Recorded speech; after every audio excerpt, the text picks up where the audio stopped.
Dear viewers, today I have brought a video in front of you regarding measurement of current of a circuit by using ammeter selector switch.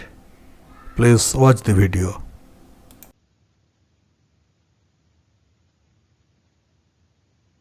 In electrical panel boards, mostly an ampere selector switch is installed.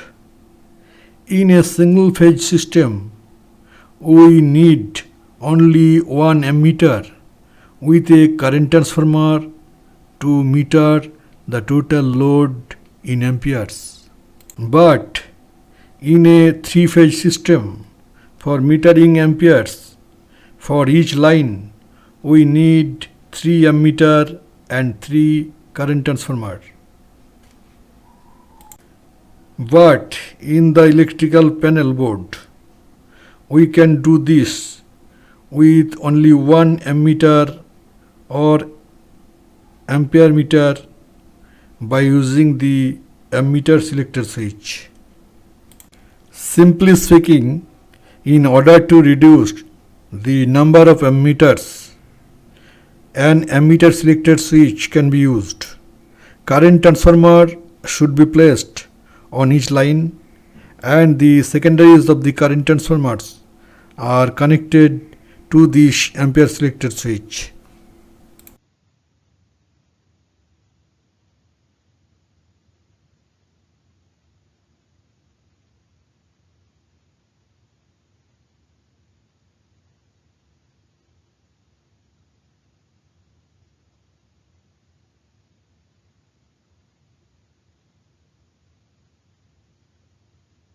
This is a picture of LH 3x3 type ammeter selector switch. The contact and contact positions are shown here. Please watch carefully.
Thank you for watching this video.